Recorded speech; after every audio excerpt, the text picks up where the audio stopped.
Olá, sejam bem-vindos ao nosso quarto episódio do Pod Prate. E hoje a nossa convidada especial tem um currículo tão extenso que eu vou ter que ler aqui para vocês. Vamos ver se vocês adivinham quem é. Farmacêutica cosmetóloga, única mulher no mercado da estética com estudos científicos publicados, presidente do Grupo Meso com diversas unidades espalhadas pelo Brasil e conhecida por trazer inovação para o mercado da estética. Quem está aqui conosco hoje é a doutora Joyce. Joyce, seja bem-vinda. Muito obrigada por ter aceito o nosso convite. E vamos lá, então, começar o nosso bate-papo. Aqui, como você sabe, a gente fala sobre empreendedorismo na vida real, a vida, os bastidores do empresário. E para vocês conhecerem um pouquinho mais sobre a história da doutora Joyce, eu queria que você nos contasse um pouquinho sobre como você começou, enfim, a tua trajetória. Faz um resumo para nós, por favor. Claro. Gente, de um balcão de farmácia a uma presidente, né, de uma indústria, de um grupo. A minha trajetória, acho que ela foi como uma trajetória de uma grande sonhadora, né, uma menina que veio de classe social, diria, média, quase baixa, né, onde os pais incentivavam muito a questão dos estudos. Então, eu iniciei trabalhando com 14 anos numa farmácia de manipulação e ali eu identifiquei a minha grande paixão. Por quê? Porque era foco em, principalmente, suplementação, mas cosméticos que faziam a diferença na vida daquelas pessoas. Ou adolescentes que estavam ali dentro de casa porque passavam por quadros de acne, ou a socialização interrompida por questões de melasma, que são as manchas na pele. A gente acha que isso acaba sendo muito questão de beleza e não é. Tira a autoestima, principalmente das mulheres, e ela deixa de ter aquele poder de achar que realmente ela pode concretizar seus sonhos. E desse balcão de farmácia eu identifiquei que ali eu queria transformar vidas através dessas fórmulas e fui fazer farmácia. E ao longo da minha trajetória eu passei desde uma balconista a estagiária de uma grande indústria, onde eu tive vários líderes, gerentes, enfim, pessoas que me motivaram a ser quem eu sou hoje e a identificar a minha real habilidade, que era desenvolver cosméticos, tecnologias diferenciadas. Tive a oportunidade de sair de estágio, trabalhar como analista de P&D e entrar para uma outra indústria que tinha total conexão com o meio estético. E ali houve uma oportunidade de eu ser sócia da empresa, né, com a habilidade que eu tinha de trazer inovação para o segmento. E foi assim que eu fiz. Depois de 10 anos, esse sonho ele foi interrompido, porque, de fato, eu identifiquei que eu precisava contar a minha história da maneira como eu era, com a minha identidade, com a minha personalidade, com o meu propósito de vida. E eu nunca fiz ou trabalhei pelo dinheiro. Eu sempre tive um propósito muito maior. O dinheiro ele foi consequência na minha vida. E isso ficou muito nítido quando eu tive que deixar 10 anos da minha vida para trás, né, como sócia proprietária, e recomeçar do zero. E eu falo recomeçar do zero literalmente. E criar, né, uma nova identidade, uma nova personalidade, que tinha total conexão com a Joyce que eu sou hoje. E foi assim, então, a trajetória da Meso. A Meso, ela faz 15 anos esse ano. E, mais ou menos, simplificando, a Joyce é isso. Boa. Joyce, primeiramente, muito obrigado por estar aqui conosco, Imagina, eu que compartilhando agradeço, um pouquinho Léo. do teu conhecimento e daquilo que você passou. E a minha pergunta é justamente em cima desse caminho. Eu acho que o nosso público, o empreendedor, o empresário que nos escuta, ele também passou por muita dificuldade, né? Eu acho que todo mundo passa. E é bem interessante, porque eu gostaria até de trazer um número. É um número bem recente que o Sebrae nos trouxe, se eu não me engano, o mês passado, eles finalizaram esse número novamente, que da população adulta brasileira, quando é perguntada, você gostaria de ter um negócio? 53% dos entrevistados dizem que sim, eu gostaria muito de ter um negócio. Então, a população brasileira tem aquele anseio de empreender, né? De começar um business, de começar um negócio. E eu queria que você contasse um pouquinho de quais foram as dificuldades, porque todo mundo sabe, não é um mar de rosas, mas é legal a gente criar essa conexão, né? De contar assim, olha, a Joyce que tá aqui nesse momento hoje, surfando talvez um dos melhores momentos da vida dela profissional, também tem problemas. Sim. Também passou por dificuldades, passou por muros gigantescos. Eu queria que você me passasse assim, quais são aqueles que vêm na tua cabeça de cara que mais te impactaram no começo da criação da Meso?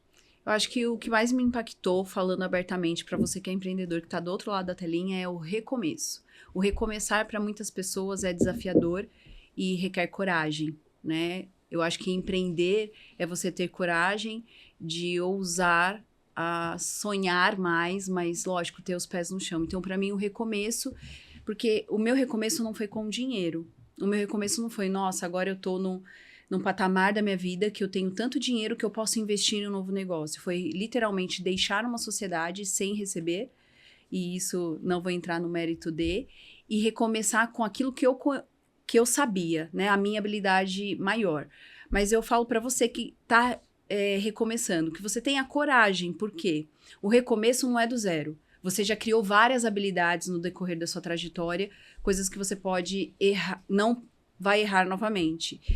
E um outro, além do recomeço, foi você ter um propósito de vida muito adequado e os seus colaboradores identificar isso. Saber aonde você quer chegar, para que eles lutem junto com você. Recomeçar do zero, caixa. Eu acho que esse foi o pior gargalo no início do meu recomeço, porque o nosso fluxo de caixa, a nossa venda é 30, 60, 90, 120, o nosso mercado, só que todo o processo de compra é 28 dias. Então, como você ter esse encaixe financeiro, que é você precisa ter o aporte financeiro de 28 dias, mas você não vai receber. Então, até que aquela engrenagem funcionasse, de certa forma, eu tive que atuar muito em vendas. Então, eu viajava muito, eu dava muita palestra, para que eu pudesse fortalecer a marca e realmente trabalhar muito a equipe de vendas para chegar no denominador que eu respirei e falei, agora eu consigo trabalhar com fluxo de caixa sem ter tomada no banco, sem precisar fazer desconto de duplicata, enfim. Eu acho que o grande desafio de qualquer empreendedor, eu acho que é esse. E eu vejo isso nas clínicas de estética, porque são os meus clientes, né? As pessoas compram, elas têm que pagar com 30, 60, 90 dias lá, os seus boletos, mas elas não conseguem planejar financeiramente a sua conta bancária. Sim. Ou o empreendedor que utiliza do seu próprio dinheiro para pagar suas contas pessoais. Isso eu nunca fiz. Então, eu acho que é uma das coisas que nós não tivemos na faculdade, é como gerenciar o nosso dinheiro. A gente não sabe sobre isso. Então, acho que o meu grande desafio foi mesmo recomeçar e imprimir essa identidade e a Meso ser o que ela é hoje, porque eu não queria qualquer marca. A Meso, ela transcende a questão das marcas concorrentes, porque a gente foca muito em inovação. E eu queria trazer esse brilho para a marca e as pessoas entenderem, não posso comprar hoje a Meso. Eu tenho muitos alunos que eles querem ter Meso, mas eles não é para mim ainda, Joyce. Mas daqui 3 ou 4 anos ou menos, eu vou conseguir ter a marca dentro da minha clínica. Então, virou uma marca de desejo dentro do nosso segmento, que é o nosso grande desafio, porque eu não tenho competição de preço. Eu não vendo isso, eu vendo experiência. Eu vendo a pessoa ter uma marca diferente na sua clínica, porque nós investimos nisso. Né? E Joyce, você não citou, mas como eu sou empresária também e mulher, eu queria que você comentasse um pouco sobre essa questão. Se você enfrentou muito essa barreira por ser mulher no mundo dos negócios, né? Que a gente sabe que é algo que a gente fala que hoje já é muito forte, mas ainda tem desafios, né? Eu vim da indústria automotiva, então essa barreira por ser mulher impacta muito. Eu queria que você comentasse sobre isso e se isso também foi um gatilho de você ter estudado tanto e trazido tanto essa questão de profundidade de artigos científicos, né? Se foi uma forma de você também trazer isso como base do teu conhecimento para reforçar, ou se não, para você acabou não enfrentando essa barreira. Eu queria que você comentasse um pouco sobre isso. Acho que assim, ser mulher empreendedora é um grande desafio. E eu não sou feminista, mas sim, é diferente para nós. Sim. Então, em várias rodas de negócio, os homens eles dão oportunidade para homens, mas eles não dão oportunidade para mulheres. É muito mais fácil deles fazerem amizade, né? Acho que por conta de ser do mesmo sexo. E se tem uma mulher que ela chega próximo, realmente ela é colocada do ladinho. Então, eu entendi desde cedo que se não fosse através do meu conhecimento, eu não conseguiria ser um diferencial, porque a gente fala, existe muitas mulheres, mas mulheres empreendedoras, um segmento de indústria, acaba sendo mais escasso. A gente tem mulheres no processo de liderança, mas falar de parte financeira, parte de gestão, parece que é algo muito distante ainda para a mulher. E não, hoje 90% da Meso são lideradas por mulheres. Legal. E eu acho que a mulher tem uma sensibilidade maior, ao mesmo tempo tem o nosso lado que às vezes nos atrasa um pouquinho, e eu acho que esse complemento, né? Quando a gente entende que o complemento, ele funciona bem, não existe ela ou ele, facilita. Mas no começo da minha carreira eu tive, porque eu tinha que lidar muito com bancos, eu tinha que entender, porque eu sou farmacêutica. Eu não venho do lado de finanças. Então, eu tive que entender o que era uma conta bancária, o que era um desconto de duplicato, o que era uma conta garantida, o que era questão de recebíveis, a parte é bruto, não é? Enfim, eu tive que mergulhar e eu tive várias pessoas que me auxiliaram nesse momento. Mas eu perdi um pouco da minha jovialidade, eu diria para você. Então, comecei aos 21 anos sendo empreendedora.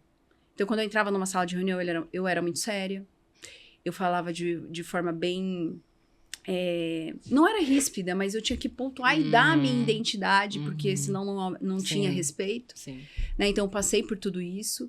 E a questão da empresa em si foi isso mesmo. Foi estudar, trazer o diferencial do estudo científico, porque quanto à questão de fatos não tem argumentos. Né? E resultado. Eu acho que quando você tem resultado, você não é questionada. Não importa a sua questão sexual. Mas sim, isso faz a diferença e a mulher, ela tem que ser muito mais. Então, ela tem que provar 5 vezes mais que ela é melhor. Para ela conseguir essa fatia no mercado. Desculpa. Tá ótimo. Na prática... Não tem direito de fala. Na verdade, assim, eu sou do mesmo time. Na prática, a gente tem 90% da liderança nossa são mulheres. Ai, Compartilho do mesmo pensamento. E não que os homens não sejam competentes. Eu acho que a gente tem que olhar a meritocracia, no caso, né? Sim, é isso. E puramente isso. A gente não pode fazer distinção de gênero de maneira nenhuma. Mas existe essa distinção. Existe, com certeza existe. E tem até várias pessoas hoje comentando, assim, de vídeos que estão viralizando no sentido de um estudo que foi publicado lá fora, de mostrar que homens acima de 1,85 m têm posições maiores que homens mais baixos. E é estudo que está nascendo, que é questão disso. Parece que a pessoa tem mais poder, ela sabe mais. É inconsciente. Né? Então, e é isso. Eu acho que isso tem tudo a ver com aquilo que eu passei lá atrás, aos 21 anos. Então, sim, eu tive que me apossar de algo mais sério. Como que eu ia brincar numa sala de reunião? Se eu tivesse 40 anos, não seria um problema.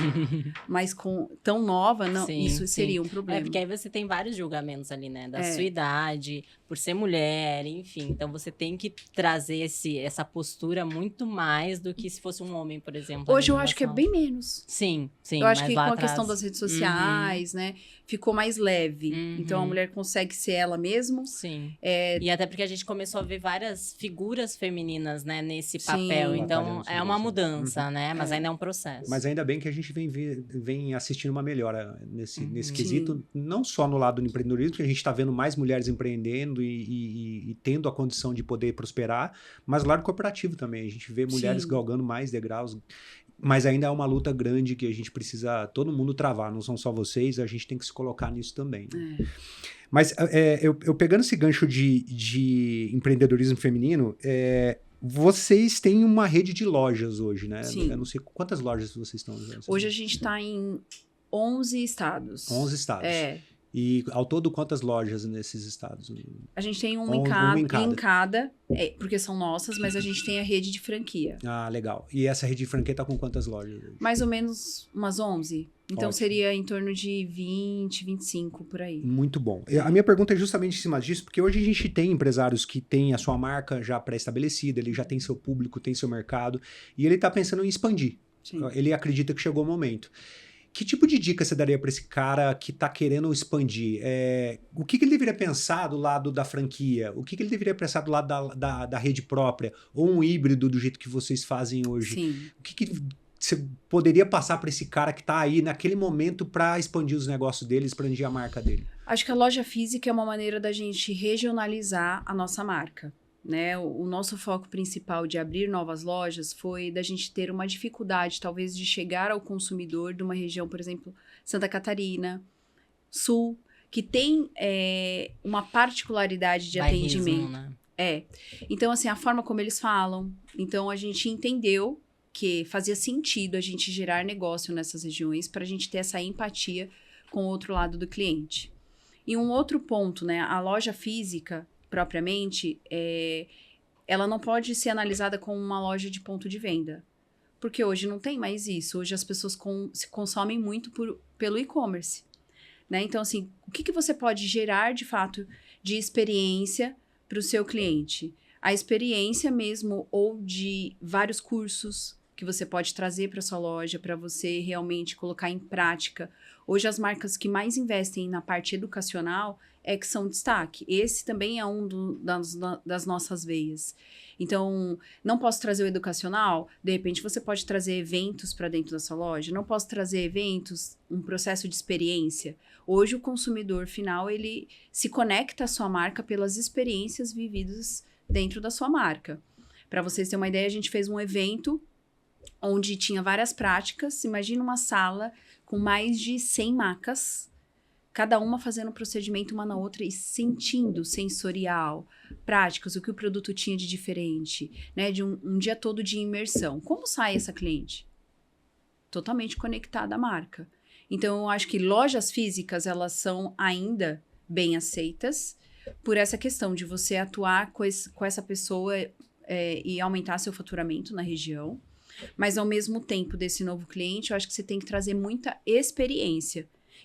Nem é do meu mercado, mas vou falar como cliente. Eu acho que quem faz muito bem isso de processo de franquia é a Cacau Show, porque vinha só sobre loja e, de repente, vem os cafés e traz uma imersão de experiência para o seu cliente. Eu nunca consumi chocolates da Cacau Show. Mas hoje eu posso dizer que eu entro na loja da Cacau Show para tomar um café, para comer aquele pão de queijo com damasco, porque é uma experiência que me conecta. Uhum. Então, eu acho que é isso, é a gente entender o público-alvo e quais são as experiências que a gente pode levar para esse mercado. Uhum. Né? Então, no meu caso, eu posso fazer Dia da Beleza, eu posso trazer professores do mercado que se destacam para fazer uma imersão com essas profissionais. Posso levar, por exemplo, cursos de gerenciamento, de plataforma, para que elas entendam como que elas podem gerenciar a sua própria clínica. Uhum. Então, eu acho que é muito mais, deixa de ser sobre a marca, passa a ser sobre todos. E quando o negócio fica bom para todo mundo, eu acho que a experiência ela fica mais forte. E não deixaria jamais a parte do e-commerce. Focaria totalmente as energias, porque hoje o consumidor ele está fazendo muitas compras online. E eu falo assim, o jovem, ele tá totalmente conectado a isso. Uhum. Nem falo nas pessoas da minha idade. Uhum. Mas a gente também agora já teve esse processo de adaptação. Sim. Então, precisa ter fortemente. E as redes sociais como um todo. Sim. Mesmo as pessoas que são resistentes, não querem rede social, ela precisa, sim, estar em várias plataformas ao mesmo tempo. Uhum. E uma delas que eu acho que eu não tô fortemente, tá? Mas precisa ser atuado fortemente, é o TikTok. Uhum. Porque é aquele cliente novo que um dia pode ser o seu futuro cliente, né? Se a gente não falar com essa nova geração que tá vindo... Você não vai ter legado de marca. Não. Exato. Então, a gente precisa entender o que cada público fornece, precisa, e como a sua marca pode falar com cada público. Eu acho que o empreendedor que tiver essa sacada de se conectar com todo mundo, né, uma marca para todos, você consegue criar, né, essa identidade a longo prazo. Legal isso que você Não sei se trouxe. eu te respondi tudo. Perfeito. Né? Legal isso que você trouxe, porque a gente fala muito hoje no mercado sobre persona, né, público-alvo, e tem uns que falam, tem que ser um cliente só, não, pode atender todos, você trouxe já uma resposta que é uma marca para todos, mas como que hoje dentro da tua empresa você traz esse estudo, o quanto isso é relevante, quanto vocês olham para isso e de que forma, né, que esse empresário que está nos assistindo pode trazer de alguma forma prática o que vocês aplicam dentro da empresa de vocês para conseguir conhecer esse público-alvo, porque mais do que oferecer experiências, é justamente conhecer para saber o que oferecer para atrair, né? Então, se você Vou te dar um exemplo sobre a nossa história, né? Eu acho que o principal é você entender a dor do seu cliente, a dor do seu mercado. As pessoas pensam que inovação é a gente criar um iPhone, né? E não é. Eu vou te dar um exemplo do meu mercado. Todo mundo precisa usar filtro solar após um procedimento estético. A questão nossa era que um microagulhamento, que é aquele roller que promove vários furinhos, ou um microagulhamento robótico através da máquina, quando você o fazia, não podia aplicar protetor solar. E todo mundo ensinava que não pode aplicar protetor solar. Um dia eu estava lá numa sala de aula como aluna e não pode aplicar. E aí aquele professor disse, não posso aplicar filtro solar porque ele não pode penetrar. E na hora me acendeu uma luz. Eu falei, nossa, então tá. Então se eu desenvolver um filtro solar que não penetra na pele? E se eu comprovar através de corte histológico que ele não penetra? É uma dor do meu cliente, porque eu tenho cliente na Amazonas, eu tenho cliente em lugares quentes que não tem inverno. Então, como ele pode fazer um procedimento sem ele levar uma mancha na pele, ter uma mancha na pele? Então, a gente desenvolveu um filtro solar, esse desenvolvimento foi mais de um ano, através dos professores da Unicamp, mais pesquisadores, a gente conseguiu constatar que a nossa partícula de filtro solar não penetrava após a injúria realizada na pele. E a gente trouxe para o mercado. Hoje, a Meso é a única empresa que tem protetor solar pós-procedimento estético. Que incrível. Então, eu acho que assim, qual é a dor do seu mercado? É você estudar o seu cliente. O que o seu cliente reclama das marcas? Ah, ele reclama disso, disso. O que ele não tem? Ele não tem isso, isso. E você trabalhar sobre essas dores. Quando as pessoas entenderem, eu acho que fica muito mais fácil de você criar essas soluções. Uma delas que nós criamos foi essa.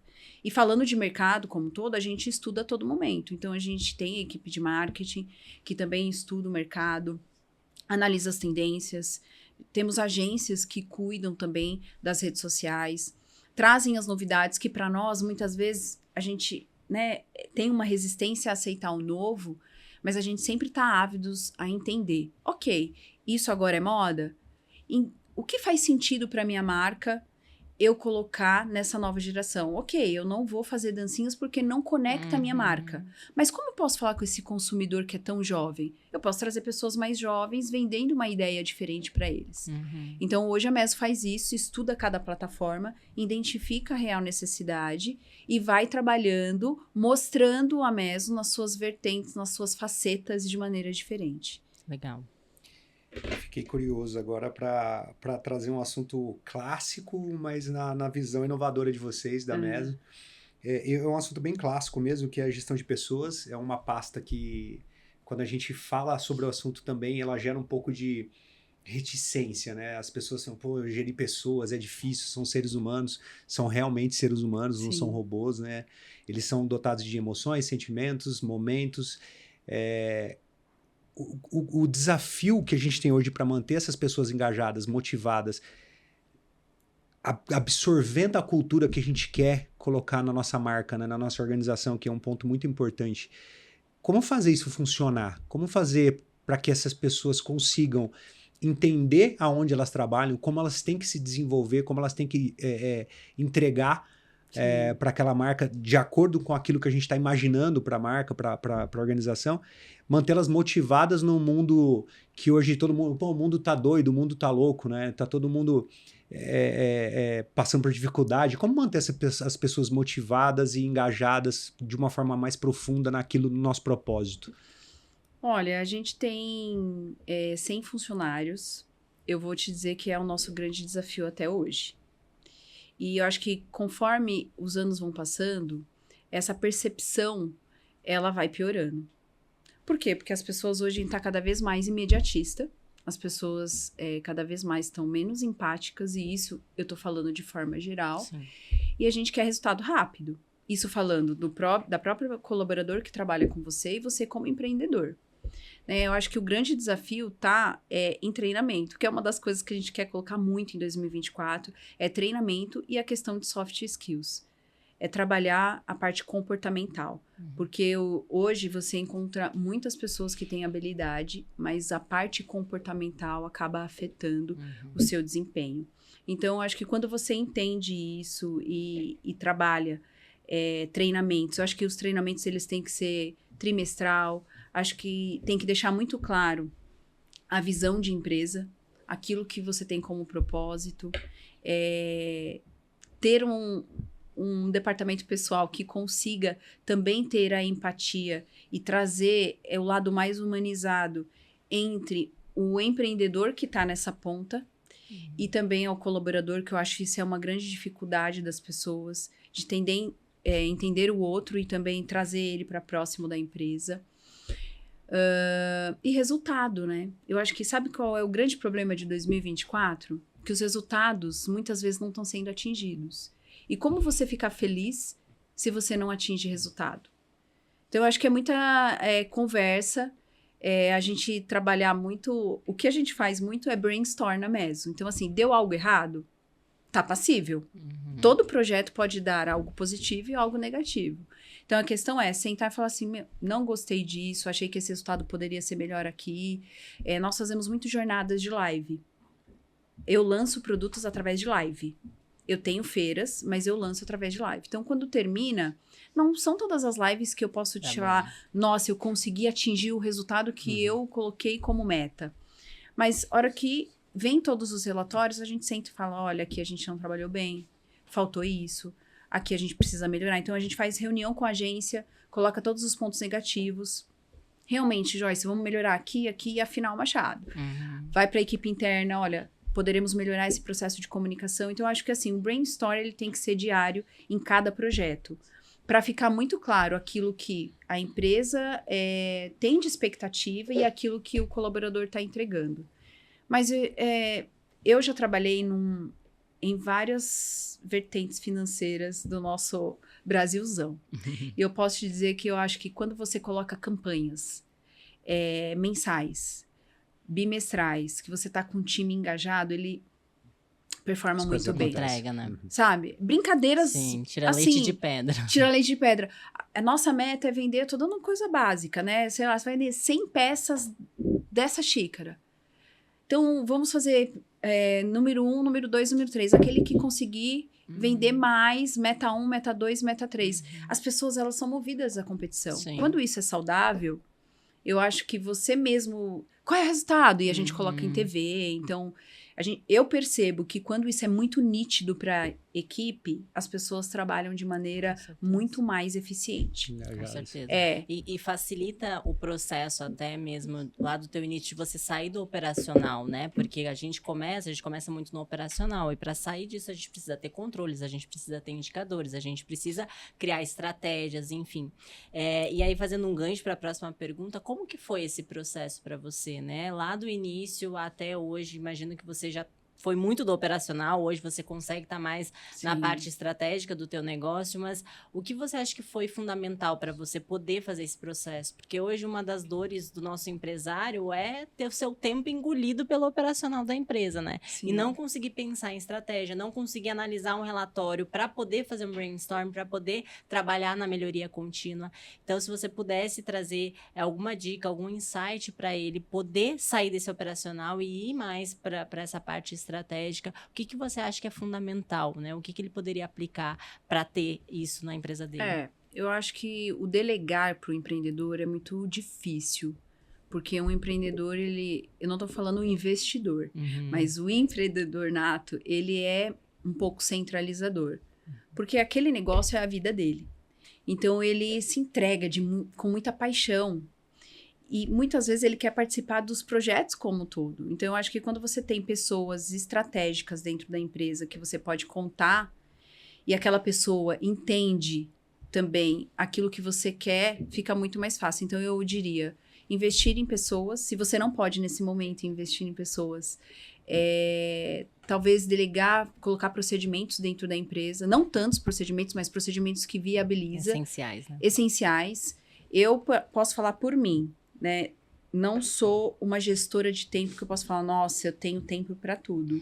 Mas eu consigo dividir o meu tempo baseado em departamentos. Então, todas as manhãs eu chego, eu tenho meu momento com recursos humanos, eu tenho meu momento com a parte financeira, eu tenho meu momento com a parte comercial, meu momento com a área de marketing, com a parte de PCP e assim por diante. Porque quando eu não tenho essa divisão, eu mesmo fico perdida ao longo do tempo, porque são tantos problemas que surgem, que não são problemas, são desafios que surgem durante o dia, que você fica só apagando incêndio. Então, eu deixo esses momentos e eu tiro sempre um momento do dia para eu pensar de maneira estratégica nos projetos que estão prestes a sair, insights que eu posso ter. Mas eu diria assim, se o empreendedor ele está esperando que ele vai ter um momento singelo, né, de ficar sem fazer nada, ele não pode ser empreendedor. Porque a minha cabeça, ela não para de funcionar nunca. Então, eu vou para casa, no caminho eu tive uma grande ideia, né? Eu tô tomando café, muitas vezes eu tenho uma outra ideia. Então, ser empreendedor é você amar o que você faz e amar problemas. Porque não existe o lúdico, aquele sonho que você fala, nossa, todo mundo vai trabalhar perfeitamente e eu só vou fazer maneira estratégica. Mas eu acho que procedimentos POD Pract, né? É um sistema de gestão. A Pract é o sistema de gestão. Então, sistema de gestão faz total diferença. E isso foi uma das minhas dores ao longo da minha trajetória profissional. Foi entender que eu precisava de um bom sistema. Eu queria mudar de sistema. Mas e para implantar um novo sistema? Que é o grande desafio. Aí que tá, olha, é uma dor dos clientes que implantam o sistema. É como implantar um sistema sem ter tantas dores assim, quando a empresa requer muito... Você tem a saída? É Pract. Aí tá vendo?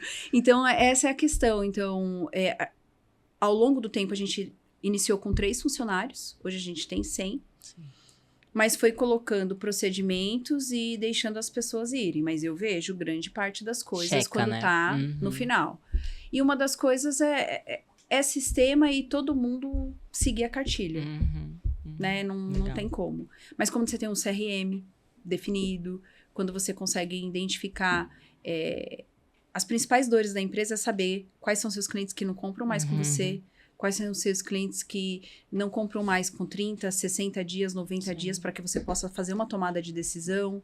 Quais são seus clientes ou os seus produtos, os 10 produtos mais vendidos, os que não vendem, o porquê que não vende. Porque a equipe não é treinada, porque a área comercial, basicamente, eles vendem ou o que é mais fácil, ou aquilo que o cliente já quer, ou o que ele ama de paixão. Né? A gente tem mais de 200 SKUs.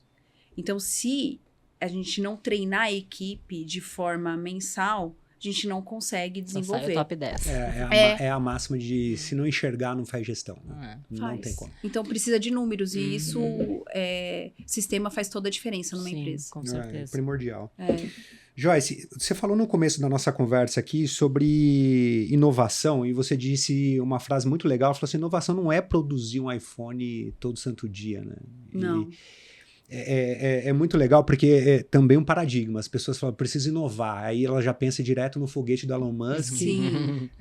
O que eu vou fazer? O foguete tem que voltar, tem que pousar, né? As pessoas pensam coisas longe demais. E, na verdade, pelo contrário, são inovações no processo, não são inovações, às vezes, na jornada do cliente. São detalhes que fazem toda a diferença.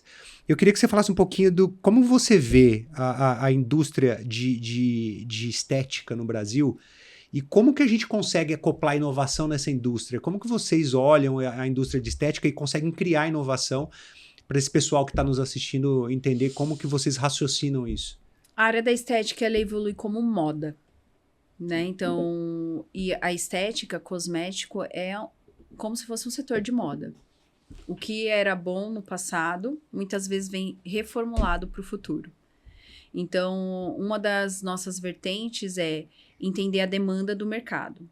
Por exemplo, pós-Covid, o grande desafio de todas as pessoas era a queda capilar. Nós entendemos. Então, todo mundo estava tendo Covid, enquanto todo mundo estava preocupado com a doença, nós também, obviamente, mas a gente já estava pensando, ok, a grande dor das pessoas, consumidores finais e profissionais, é a queda capilar. Então, desenvolvemos suplementos, produtos direcionados para a queda capilar de maneira diferente. Aí você me pergunta, Joyce, e agora em 2024? Porque já passou a era do Covid, né? 2024, a Meso entendeu que o ano passado, eu sempre participo de congressos internacionais. O grande boom do mercado o ano passado era injetáveis. Ponto. Então, o que você tem que pensar? Em produtos direcionados para esse segmento. Em meados de segundo semestre, alguma coisa mudou no nosso segmento drasticamente. Então, eu comecei a observar, ok. No começo do ano, eu fui para o meeting de dermatologia, que ficou, acho que foi em San Diego, ano passado. E aí, uma das vertentes foi exossoma. Eu comecei a estudar sobre essa tecnologia. E começou a ficar muito forte na área médica, mas na área da estética, não. Quando foi em janeiro, a gente já veio... já estava em estudo isso dentro da Meso, a gente trouxe o primeiro produto com exossoma ao Brasil. O exossoma é muito forte aonde? Na parte do Ocidente. Então, nós temos também muito China, Oriente, marcas que apostaram muito forte em exossomas, que é um ativo específico, que ele é como se fosse uma inteligência artificial. E aí, o mercado era escasso, o que eu fiz? Eu trouxe para o Brasil. Eu acho que inovar é você estar antenado a todas as tendências. Inteligência artificial não é o que está na área de marketing. Então, como eu posso trazer isso para o meu mercado? Por exemplo, hoje você pode ter plataformas que te auxiliam a indicar uma rotina skincare. Eu não tenho isso, mas já estou dando uma dica. Por exemplo, eu sou um consumidor. Eu quero saber que tipo de rotina eu tenho que ter em casa. Eu posso responder um formulário e no final disso, a marca me dá uma rotina do que eu tenho que indicar. Nossa, eu tenho acne, eu tenho pele oleosa, eu tenho acne pós-menopausa. E essa inteligência artificial criar rotinas skincare para o seu cliente final. Então, é a gente pegar do outro mercado que tem de bom e a maneira de você associar dentro do seu. Né? E uma outra dela é que a Meso faz isso muito bem, são as lives, porque antes eu lançava produtos só em feira, congressos. Qual é o meu nicho? 3, 4 mil pessoas dentro de um congresso? Hoje a gente lança em live. Eu posso atingir um público imenso. Então, as pessoas pensam assim, nossa, a questão de vender pela internet é só cursos? Não. Como eu posso pegar isso que está todo mundo trabalhando e agregar dentro do meu mercado? Eu acho que é você sair fora da sua bolha, entender, por exemplo, o que o mercado de sistema trabalha. Deixa eu ver. Nossa, eles trabalham assim. Tem alguma coisa que eu possa usar dentro da minha empresa? E trazer isso para dentro da sua empresa. Sim. Olhar além, né? Não só ficar no seu nicho ali. E aí, falando sobre mercado, como que vocês estão lidando com essa mudança de mercado muito mais focado nessa beleza natural, né? Porque antes a gente tinha um modelo de beleza, vamos dizer assim, uma linha dessa parte estética, e do ano passado para cá a gente viu que foi mudando muito, né? Mais para essa beleza mais natural. E como que vocês estão lidando frente a isso? Isso tem sido um desafio para vocês? Como que vocês estão trazendo essas soluções internas para os produtos de vocês? Como que é a sua visão em relação a isso? A parte de harmonização facial, ela ficou muito forte de 2020 até 2023, vamos dizer assim. Só que, infelizmente, o mercado ele teve uma expansão tão grande que faltou qualificação profissional. E aí, as pessoas começaram a se transformar, né? Perderem a realidade de quem realmente elas eram. Então, bocas muito grandes, arco de mandíbula. Então, você deixa de ser você e passa a ser uma outra pessoa. E isso é uma moda, né? A partir do momento que isso ficou durante 3 anos, a gente começou também a ter muita intercorrência. Que é tudo que é em excesso pode te levar ao mal no futuro. E a Meso nunca foi a favor de excessos. A gente sempre preza em, na verdade, deixar nítido aquilo que você tem de bonito. Porque todo mundo é bonito, né? Muitas vezes a gente precisa só lapidar algumas coisas. Detalhes, né? São detalhes. Então, a Meso sempre bateu nesse aspecto. A gente sempre trouxe produtos e sempre trabalhando com professores também, que tinham essa mesma filosofia, esse mesmo propósito. Trazer a transformação na vida das pessoas, mas de forma leve, né? Então, isso para a Meso é muito tranquilo, nada se modificou. Ao contrário, só fortaleceu aquilo que nós já defendíamos, né? Como rotina. Legal. Basicamente é isso. Joyce, para a gente finalizar, eu queria te perguntar para que você fizesse um resumo, assim, e como se fossem dicas para o nosso público empreendedor, para as empreendedoras. Se você tivesse que enumerar 3, aquelas que vêm na tua cabeça de cara, como dicas de ouro, assim, que você pudesse passar para eles guardarem, anotarem no caderninho deles lá, para eles executarem no dia a dia deles, ou para eles deixarem na frente na cabeceira da cama deles, para lembrá-los de que é uma jornada difícil, uma jornada complexa. O que você enumeraria pra gente? Eu deixaria uma frase, e aí posso até falar 3 dicas. Crie sua própria sorte, né? Isso não é piegas, né? Não depende da sua classe social. Então, você cria aquilo que você acredita. Esse é um ponto. E desistir não é uma opção para empreendedor. Isso não quer dizer que o empreendedor ele tem que persistir naquilo que não está dando certo. Eu acho que tem formas da gente ver algo, um desafio, e trabalhar de forma diferente. Nem sempre foi fácil para mim. Eu passei por vários desafios ao longo da minha jornada como empreendedora, né? Fluxo de caixa, parte trabalhista, a parte comportamental, como alcançar os resultados, mas você não desistir. E, bom, inovar dentro do seu segmento, saber as dores do seu negócio, né? E eu acho que, assim, um bom empreendedor, ele coloca o caderno do lado antes de dormir. Eu sempre esvazio minha mente. Então, eu nunca vou dormir com algo que eu tô no meu coração ou na minha mente. Eu vou lá, número 1, número 2, tudo que eu tenho que colocar ali. Então, é você saber a dor do seu mercado e inovar. Ter o seu propósito de vida bem definido, o propósito da sua empresa, aquilo que você acredita como correto. E terceiro, vender. Sem venda, não tem negócio. Seja em qualquer lugar. Então, assim, tá ruim? Então, tenta achar outras formas do seu produto chegar ao mercado, seja no digital, através de mídia social, que é o digital, mas e-commerce, loja física, experiência, collabs com outros empreendedores que possam também fazer você, né, criar novos patamares. Eu acho que o networking te ajuda muito a você entender de outros negócios e acoplar a sua marca. Muitas marcas estão crescendo dessa forma, né? Trazendo essa vertente. Às vezes é uma marca de lingerie que você pode agregar a um outro produto que não é do nicho dela para uma ação especial. Então, isso tudo tem que ficar muito nítido em você e você tá atento a tudo que tá acontecendo, não ficar preso só à sua bolha. Não sei, falei muito, né? Não, incrível, incrível. Joyce, muito obrigada pela tua participação. Eu tenho certeza que quem tá assistindo tem vários insights já aí para anotar. Eu mesma já tenho algumas coisas anotadas aqui para poder aplicar. E você que gostou, deixa aqui seu like, comenta aqui embaixo também sobre o maior insight que você teve, o que você trouxe desse podcast de hoje para aplicar no seu negócio. E te vemos no nosso próximo episódio. Obrigada, Joyce. Obrigada, tchau. Muito bom. Show? Show, vamos.